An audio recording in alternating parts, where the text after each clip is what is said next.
auto lane should be strong. So we're going to see how it plays out. Do we have a favorite? Depends on which time you fight, because during nighttime, Night Stalker Luna increased night vision range could be very spooky. Do we have a favorite? One team name, go. I tried to throw it, but I couldn't throw it correctly. I Team name one? like Tundra this game. Virtus Pro. Okay, well, let's find out who's going to take game one of this upper bracket finals. And So you mean you hounded me to put something else on? You actually looked very good with the sunglasses on, I have to say. Thank you, Cinder. And I've been told by many people if I cover up certain aspects of my face, it's improvement all across the board. Next intro, we're wearing paper bag.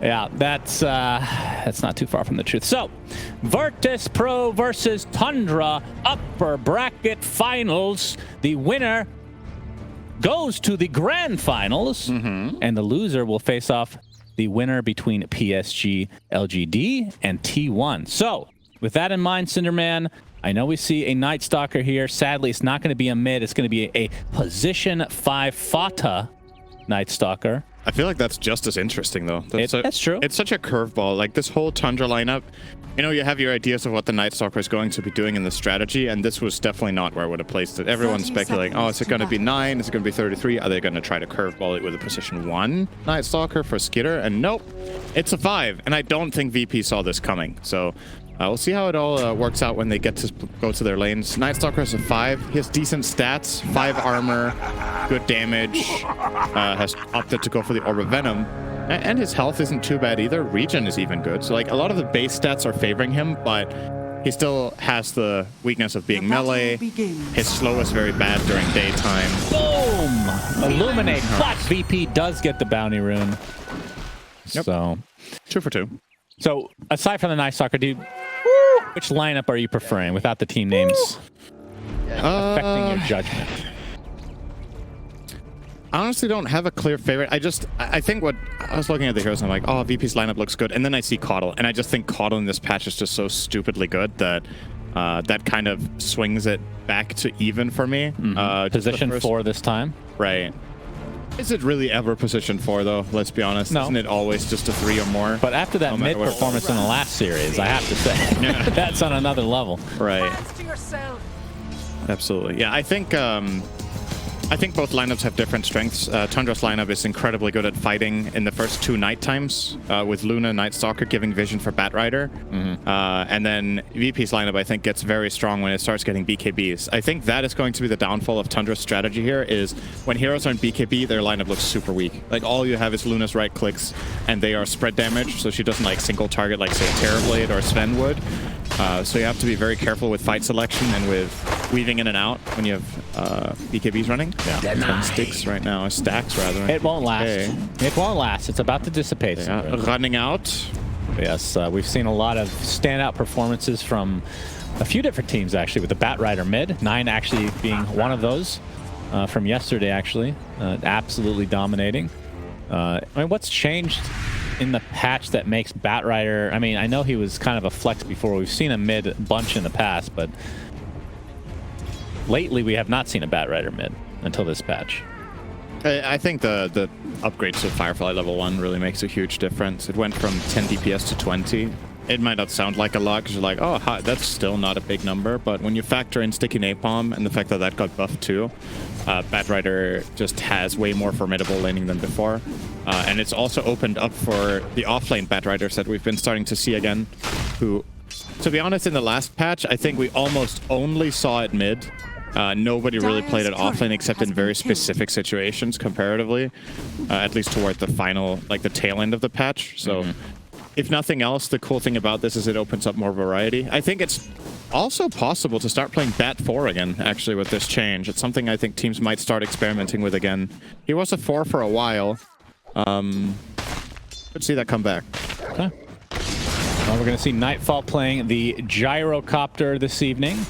And this is a hero that, despite having some changes that we thought would be cool with the shard and all, it's not really something that people have been going for, especially considering it's more catered towards support. But there were a lot of changes to Flat Cannon in terms of the cooldown and more talents providing. So overall, a buff, I believe, for this hero. Interested to see how he scales into the late game. Yeah. I mean, it's cool as that 25 talent, the 3 call down. You're still taking the Flat Cannon cooldown. I saw a post the other day that cracked me up a little bit with the flat cannon change. It's kind of like the Apple approach of inventing a problem and then selling you the solution. So flat cannon's attack radius went from 1250 to 1k, but then he gets it down. So that's equivalent to the Apple charger. I see. Yeah. That is basically what's happened with Gyro. Overall, though, I'm not sure if he's actually a better carry than before. Like, some of the talents feel good, but at the same time, you used to have a flat damage talent level 10 that you've lost, so that obviously matters a lot to every single carry in the game when you have just flat increase in the primary stat you want to buy. But he definitely still feels good, and I think the most important thing about Gyro is he really fits the flow of the patch in the meta right now with fast fight. Oh, he died to actually a melee creep there, Kingslayer. Yeah, so that doesn't technically count as first... Wait, does it count as a first blood? I can't remember if they changed this. Not in this patch, but 2 patches ago. That was a lot of gold. 271. That had to have been first blood then, I think. Either way, yeah, Gyrocopter versus Luna. Luna was obviously one of the 3 carries from the last patch. Apparently still surviving, but we talked about this the other day. The fact that Lucent Beam has been nerfed in terms of the laning makes her a little bit weaker. But again, like, this last patch didn't really decimate any heroes, I want to say. I was expecting definitely more for Luna and Terrorblade specifically, but we're still seeing them. But they definitely don't look as strong as in the prior patch. Yeah, I think Luna was the single carry that got nerfed the hardest, unless you would consider Brood a carry. That's true. Brood is like whatever you want it to be, right? Luna's nerfs were definitely really significant. But Tundra still made it work pretty well. Yeah, he's just going to TP out. So much. Oh my goodness. He's Look burning. at that. It's so crazy. That's a level 1 Firefly, right? You do that in the last patch, GPK's half health. Yeah. It's really, really noticeable in moves like this. And love seeing the aggression from 9. I think this is how you play Batrider against Lesh. You look for the stacks and you do go for the dive whenever it's possible, and you play with no fear, basically. And put all that pressure. He even finds a 3 or a 5-minute bounty rune in the triangle. Nobody went to pick that up, so it gets a little bit of a free refill. Oh, wow. And Fata now with Nighttime as Night Stalker. You've got 359 move speed without boots. You know, you're faster than most heroes with boots at this point on Night Stalker. So could see him run at save here, looking for a backstab angle with Skitter getting X marked. Fata's gonna... Oh, that's a good Earth Spike actually clipping there. Keeps him at bay for now. Skeeter has to get out just because of the damage from the Kunkka. As you see, the high 5 from Fata will be reciprocated from Save, or will Save just die without being good manners, and he will do just that. Fata, you can tell, very excited with that kill. I love licking his lips. I love the quick transition to the camera. Yeah. As make sure that the audience knows that this is how pro players are. Dead inside. You get a good kill. True. Show no emotion ever. That's true. You can celebrate a little bit if you win.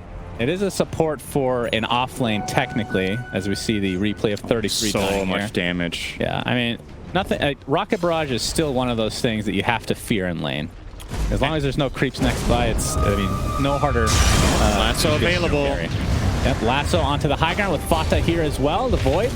Looks like it'll connect. Oh, really good damage, actually. PK looks like he'll drop either way, though. 9 survives. So yeah, lots of damage. I want to point out Nightfall's skill build in this lane. He hasn't gone homing missile at all. He's 3-0-3 build on the Gyro, and what led to this kill on the Tide, they're maxing out flat cannon so that they can just push out the wave all the time against the Coddle's Illuminate spam. And then he's maxing Barrage aside from that, so they get kill potential on Tide. And this bottom lane for Virtus Pro has gone insanely well, in my opinion.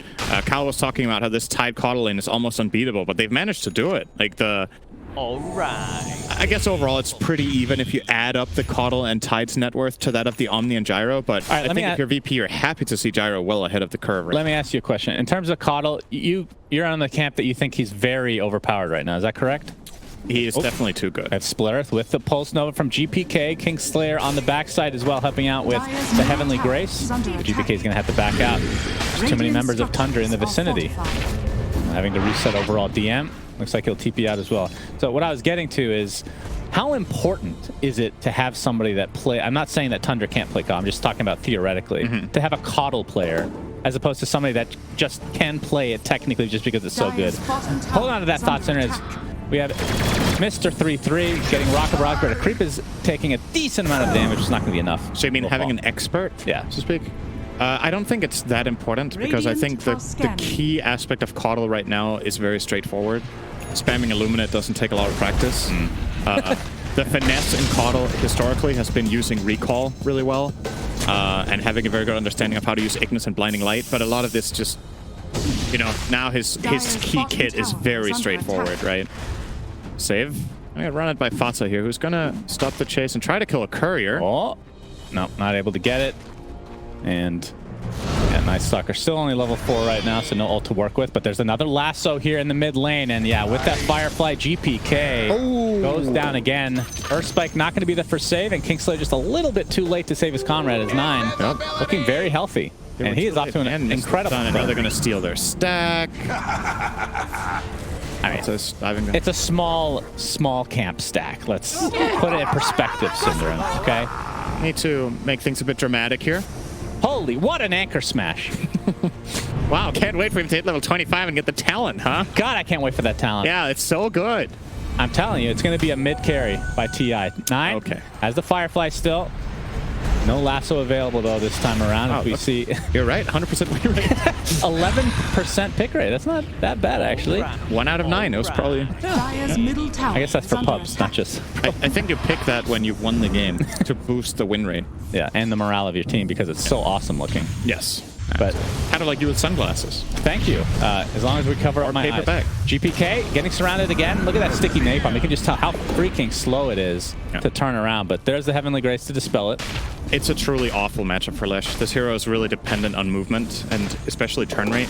You need to be able to turn to hit your stun. Pick pull. And he's just one stack of napalm just ruins this hero. It's so annoying. At the very least for him, he has the Omni Knight covering him that can dispel with the Heavenly Grace, and maybe that can set something up, but you're definitely not seeing the best game out of GPK right now, and I don't think he's played that bad. I just think 9 is exceptionally good at bat, and I think this is a heavily bat-favored matchup in this patch.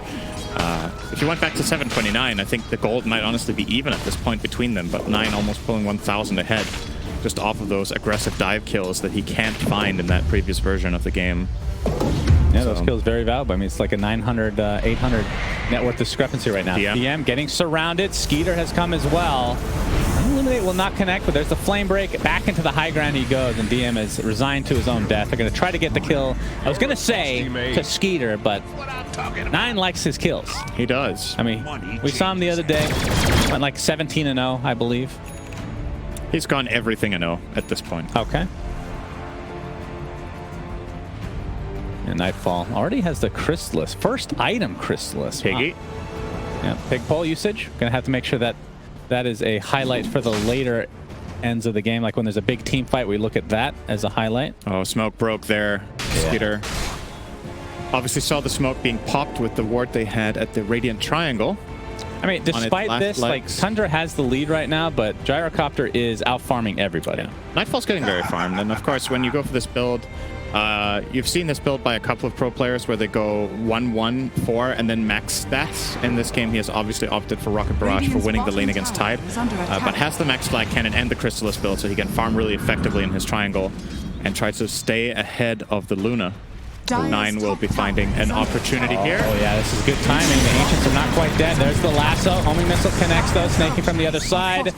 Makes the Illuminate off. Fata and company able to clean up Nightfall with ease. Kingslayer's just a little bit too late. Just be getting chased by Fatu. Nobody wants to high-five this man. We'll see if they try to go for the rest of these Ancient stacks. That would be pretty big. And get a couple. It's kind of a cool situation, right? Because what VP are trying to do is to feign this push top so hard that Tundra are like going up X into boat. Incoming for DM. 9. Oh, that was the Tumbler's toy, but not quite enough distance. It's a big finger of death from Save. That's the first charge of the game for him. So a big kill for VP, despite losing their carry. Yeah, and what VP did before was they were pushing top with multiple heroes, and they kept Omni Knight up there in case Tundra wanted to fight. But Tundra went for the smoke on Gyro. If Gyro's protected by Omni, the kill doesn't happen, right? Oh, Splitter from the other side. GPK coming from above. Beautifully done. So Fata drops to his death. Fortifications pop with a Diabolic Edict. Ravage is ready. By the way, this is not a good game for 33. He's had some outstanding games on Tide, but he's not in the usual position here. He doesn't even have Hood yet. Sitting at 6th on the net worth, and he's only level 7 minute 13. Compare him to Kunkka, though. It's actually pretty even, but that's not what you're expecting, right?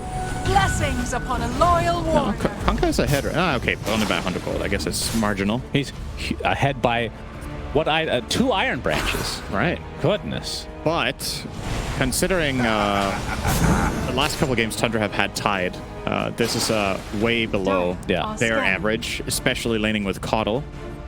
Obviously, Caudle will take quite a bit of the farm, so you are seeing Snake King's net worth way ahead of that of the Lion. And honestly, that's the primary difference in net worth right now. It's the Caudle versus the other support. When you compare the cores, the teams are pretty much neck and neck. Yeah, of course. They go into this knowing that Caudle's going to get farmed. I think we've established there's kind of no way to disrupt it. I mean, you can disrupt it, but you can't stop it completely, right? What would you consider the best carry in the game to go against a Caudle? Dire's top tower is under attack. Because I feel like one of the carries that would have, in theory, been good is just not good in this patch is Spectre to get on top. Spectre is very good. I don't know how bad she is in reality. I think we've yet to see her. Weaver should be pretty good. Okay. Slark, Phantom Lancer. What about Gyro? In theory, PA should also be very good when she gets enough items. Like the burst is just overwhelming, and she does a lot of the damage from range, so it's hard to use blind light. But Gyro, I wouldn't put in the category of very good against Caudle. Dire's bottom tower. I mean, in terms of their catch, obviously X marks if they can get in distance. I assume he's going to go for Blink Dagger at some point. We've seen him do that time and time again, but every game is a little bit different for the Kunkka. But Lion, Blink Dagger is always a thing. Just thinking of the ways that they can catch the Caudle in the back. Yeah. X mark. Setting up. Yeah, but Matt is there. That's a big boat incoming. It's a shark on top of Fata, but looks like Save is going to be the one to get ganked here. DM now on the run, has a Soulbind applied, and yeah, that ain't happening. So 2 deaths, Tundra, great rotation overall. Yeah, they bring the numbers, and at the same time, they just TP Fata top. Night Stalker, honestly, you know, his wave clear is pretty awful, especially as a support. But what Night Stalker can do is he can act like a pseudo-defender of this top tier 2 tower because he's relatively difficult to kill. He can always just pull the creeps away, especially at nighttime. You just avoid the wave and run, pull the creeps. And if they do dive you have some counterplay potential with the silence and just flying over trees. So kind of an interesting idea to use Fata as a pseudo wall, kind of. And if he dies, he's a 5, right? It's like, okay, you know, as long as my cores are farming. Yeah.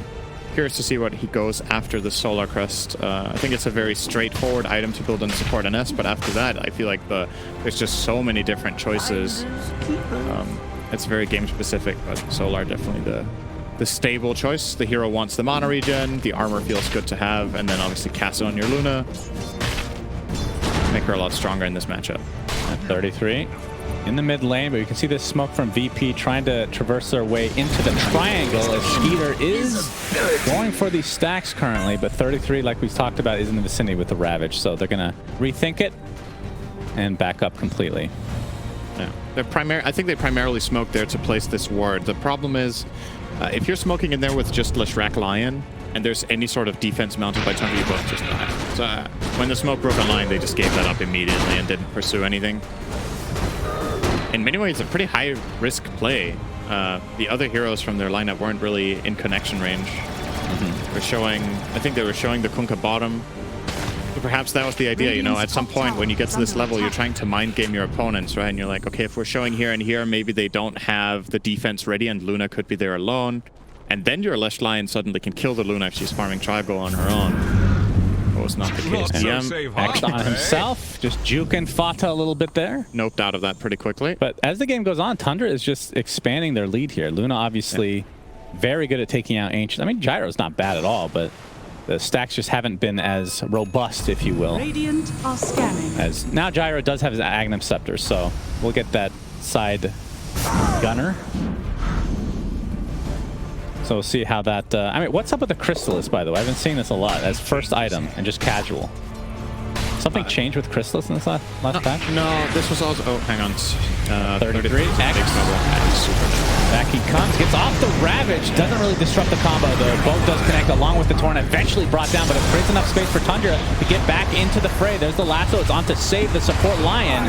Can barely turn around thanks to that sticky napalm, so ends up being a 1-for-1 as the chase continues. Tundra, 9 has to be a little bit careful, a little bit low HP, but GPK even lower, and every time Fata puts up his hand, it means that you are on the receiving end of a butt whooping for sure. Nightfall, oh, the Illuminate from the side, 4-for-1. The only remaining member is DM, but no more chase available. Although the 7 sticky napalms are still there from afar. And that's going to be a double kill for 9 and a full team wipe Radiant's for middle Tundra. tower is under attack. Yeah, they do get the tide kill, but it's so many resources spent, and he still got off the Ravage and set up. And, you know, in these fights, when when Batrider doesn't get stalled, it's just... Impact move is the high five. I'm surprised they even have that icon to work with. That's great. I'm waiting for it. I wonder if Fata, can you bind that, or do you have to actually click it? It has a hotkey. It's Control 5, I think. Oh, okay. So it's not that difficult. Boom! There it is. Oh my goodness. Immediate kill from that high five. Yeah. Gets the double. It's happened every time. And look at him surviving, too. Yeah. Just getting that little bit of a health boost from the high five. Keeps him alive there. 8K lead. Yeah, 8K. I mean, out of no... I mean, again, they were slowly building their lead up to 4K, and then one fight, they've doubled it. Yeah. It's looking really good. Control. Honestly, the Batrider Night Stalker combination is super cool to see in play. You get so much vision from the NS, and the Batrider can just play the outskirts of the fight perfectly. Just keeps flying around, sticky napalm stacking, and you'd imagine 9, now that he buys the shard and has his level 15 talent, things are only going to get way, way, way worse for the Radiant.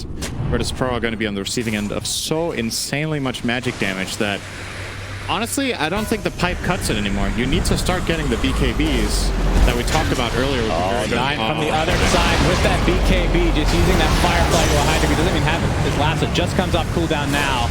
And this fight looking pretty good for Tundra, although Gyro dies right away. A 2-for-1 to start things out. The Yule's keeping the Lesh alive a little bit longer, but Lucent Beam into another flame break to the low ground. GPK knows he can't go anywhere. Yeah, 9 is completely dominating this game. Save, trying to turn around to get the Impale, gets it, but only hits 1. And again, burned down by 9. DM, the last remaining member. Radiant's I was about to say, I'm not sure 9 is done yet, but he actually has Flame Break on cooldown. He still didn't get the shard.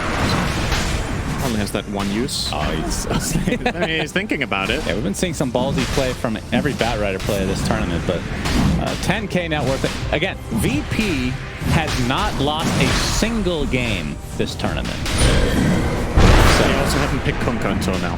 That okay, so correlation is definitely there. I think Kunkka's win rate is negative. All right, well, that's one of those. What's that saying? Immovable object meets an unstoppable force. Yeah.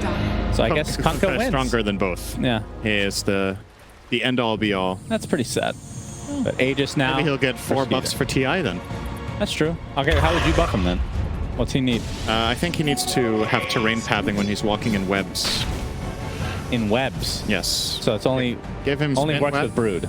Yeah, give him spin web and maybe spawn spiderlings and some more damage in lane, and he'll be a first pick in no time. Okay. Hopefully Valve is watching. They might need to change the theme a bit. Maybe you could make torrent channeling for 3 seconds, and then it does a lot of damage in the line, I think. Sure. Yeah. I wouldn't mind some Kunkka changes. I think the hero is very entertaining to watch. Sure, I wouldn't mind giving Kunkka literally illuminated. I don't mind. Sure, why not? Give Kunkka everything. Yeah, okay. Give him the best ability for each respective hero. Skeeter level 18 now has the shard. Radiant's courier. Yeah, we can see it. It actually kills the courier, the shard with the Lucent Beam attack. DM being found. Oh man, the flame break onto the high ground. Man, 9 is on point with these flame breaks. And I do believe, like you said, he does have shard now, right? So the double flame break to work with. King Slayer, nope, no TP for you. Another TP cancel. Tundra just absolutely rolling right now. I honestly think in many ways that the Batrider shard might be one of the best in the game. It is incredible.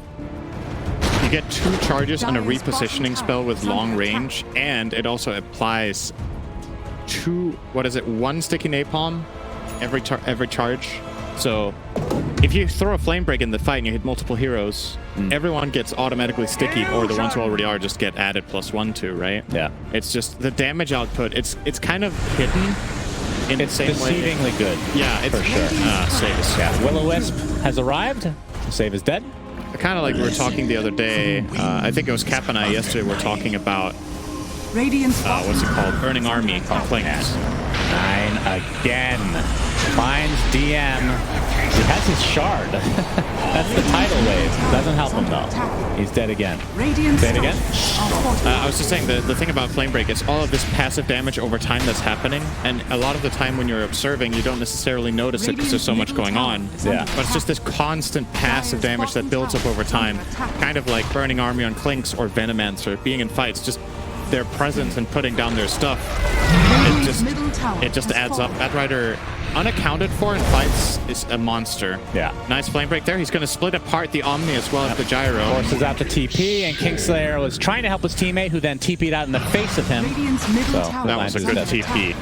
It was. You sell your Omni every day there. Tier 1 tower taken out, and now it's like bot lane. Does VP want to try something here? They do. The instant Hex from Save, and Will-O-Wisp is up yet again. Splitter connects, though. This will be a huge kill onto 9, but he makes it to the other side, and looks like he's good to go. Yule Scepter sets this up, and VP looked like they had everything in the bag there for at least a little bit of a gank. Get nothing out of it. Yeah, it's just 9 is just too farmed at this point for them to two-man him. He has way too much health, 2.2k right now. With any backup there, obviously the Coddle Illuminate with a little bit of a heal, and the Blinding Light to save him. But he had to be fully alone there without TP support for that kill to work.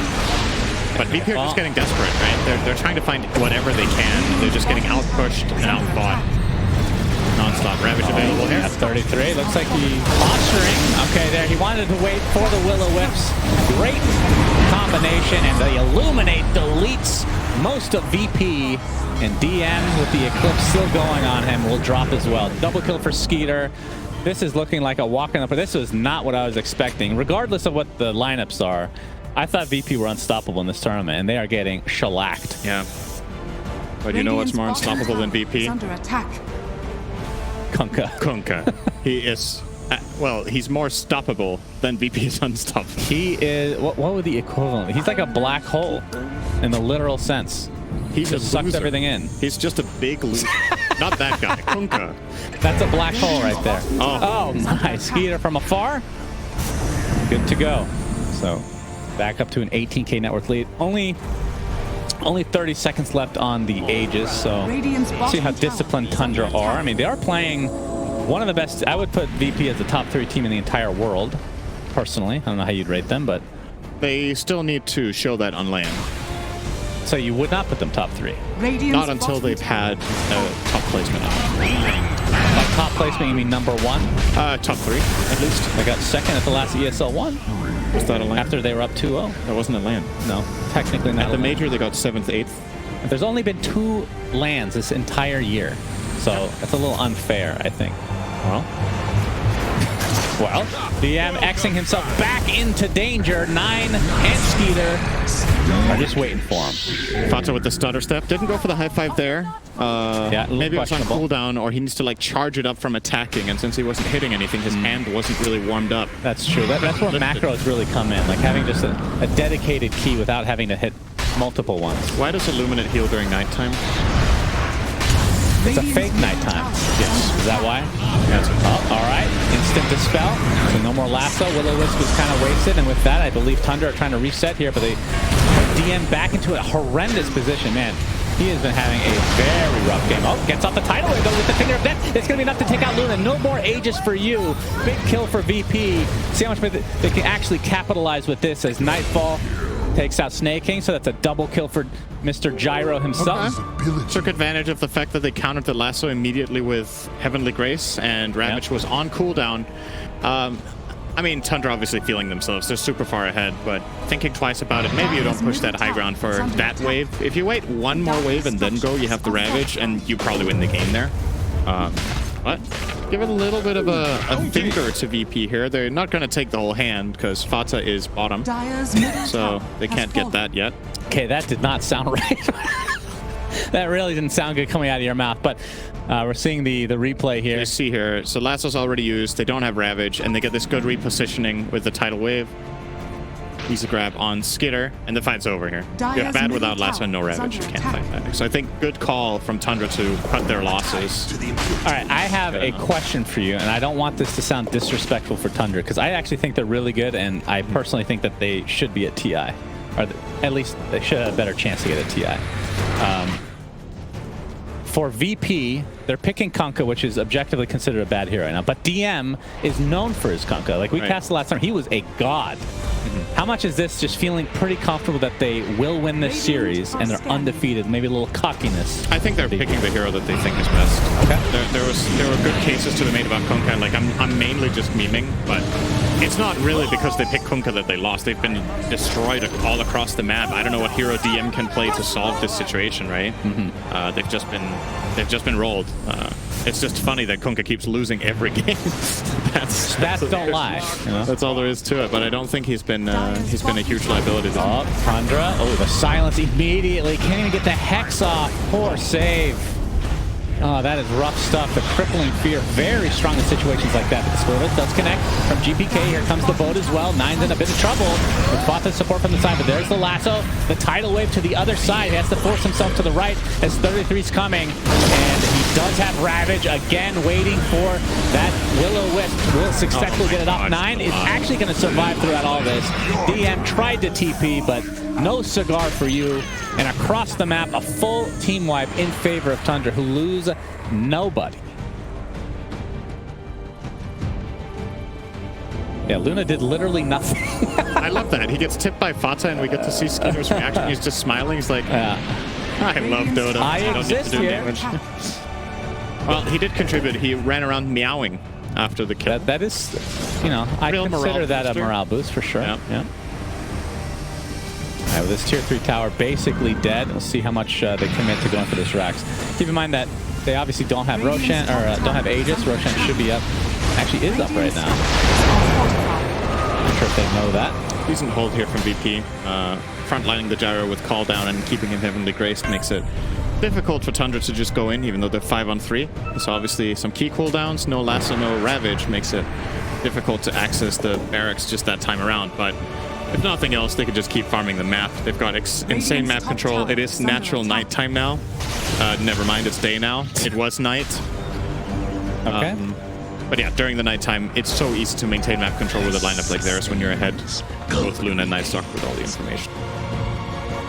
When does he have Dark Ascension again? So 10 seconds for Fata. They could look to make a move. Dark Ascension overlapping here with Lasso being ready. Ravage is 50 seconds away, but you don't necessarily need Ravage if you're fighting out in the open. I think it's more important for the base push. Out in the open, maybe you can get the vision and just grab an easy pick, but BP are playing tight together here. Going to try to attack the road Roach. pit. Nightfall goes. Tundra very ready here. Oh yeah, Flame Break already hit him, and back to the high ground. VP obviously one team fight loss away from likely losing this game one, and Tundra just can't make any big mistakes. Again, you're playing against a very good VP squad who has yet to lose a game, and if you somehow lose this, if you're Tundra, that is like one of the most demoralizing things you can be a part of. Like that just, in theory, would like ruin their chances theoretically for future games in the tournament. Like we've seen that before, teams collapse. What would be the real life equivalent of losing with a 20k gold lead to Kunkka? Probably putting money on the market or stock market and just losing it all. But that's like there's, you know, you should have really, really good odds, right? Right. What's something in real life where you would have like super good chances of winning but still lose? And feel horrible about it. I feel like there's a joke here. I just can't think of it, so no idea. It's you. Okay. Yes. Thanks, Cinder. You're welcome. That's the joke. All right, into the pit we go, and this could be the last stand for VP. Call downs available. They see Torn connect onto 33. Fata jumps in with the crippling fear, but the BKB he's taking a lot of damage. Absolutely, getting decimated, and looks like he's going to drop with 5v4 just like that. Tundra, they do get off the Will-O-Wisp though. Nightfall pops the BKB, kills the Will-O-Wisp very quickly. Omni Knight dies, but buys back in the game. 30 getting chased with that rocket barrage. It gets the Ravage off just in time with the lasso, and Nightfall goes back to the fountain. GPK with that BKB. And perfect timing again from 9 with that flame break. GPK burning down, but the Heavenly Grace definitely a good thing. 9 jumps back in. GPK will be able to TP back to base. DM though, can't say, how is Will-O-Wisp up again? What is this spell, dude? Honestly, yeah, they're just gonna GG out. So Tundra absolutely demolish VP. And their only loss of the entire tournament, Cinderella. Tundra looking good. They have a really